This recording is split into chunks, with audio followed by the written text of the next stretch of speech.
बाबा रामदेव को भी सुनना बेहद अहम। आने वाला समय इस बात का संकेत है कि भारतीय राजनीति में वही लोग आगे बढ़ पाएंगे जो विकास की बात करेंगे, जो जाति पंथ मजहब के नाम पर तोड़ने की बात नहीं करेंगे, बल्कि सबको जोड़ने की सर्वसमावेशी राजनीति की बात करेंगे और देश में फुल टाइम पॉलिटिक्स करेंगे। कुछ लोग पार्ट टाइम पॉलिटिक्स कर रहे थे, उनको भी अब ये सबक है ये चुनाव।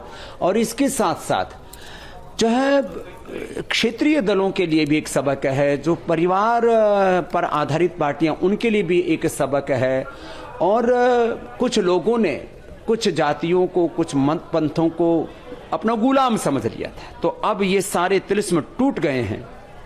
अब भारतीय राजनीति उस दिशा में आगे बढ़ रही है कि हम अमेरिका से भी ज्यादा ताकतवर इस देश को बनाना चाहते हैं, तो आने वाले 20-25 साल हमें मेहनत करनी पड़ेगी।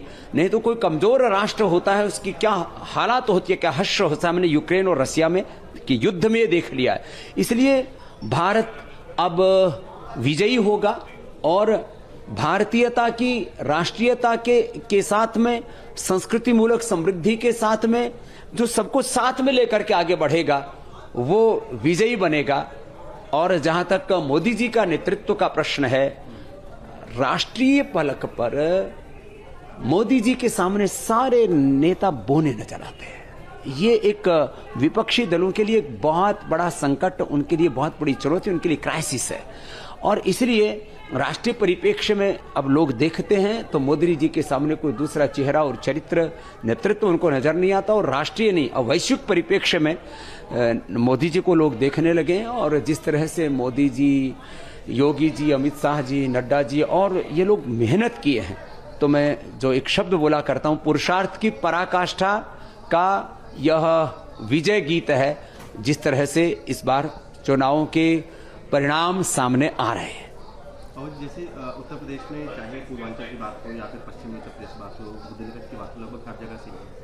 तो क्या जो पिछले दिनों जो भी उनके खिलाफ मोर्चे आंदोलन हुए, उनका क्या कोई असर रहा नहीं? देखिए, कुछ लोग नए नैरेटिव घड़ने की कोशिश करते हैं, लेकिन वो कामयाब नहीं होते। छोटा मोटा नुकसान कर सकते हैं, लेकिन अब देश का, मैंने कहा, वोटर काफी परिपक्व हो गया है और वो अपना हित अहित खुद सोचता है। वो किन्हीं चंद लोगों की अब बपोती नहीं रह गया है। इस बार के इस राजनीतिक जो परिवेश ने ये बता दिया है। मैं तो जो लोग इस चुनाव में मात खाए बैठे हैं, जो मातम मना रहे हैं, जिनका थोड़ा सा बीपी अप डाउन है, जिन लोगों के को नींद नहीं आ रही है, तो थोड़ा सा योगाभ्यास करें, क्योंकि जो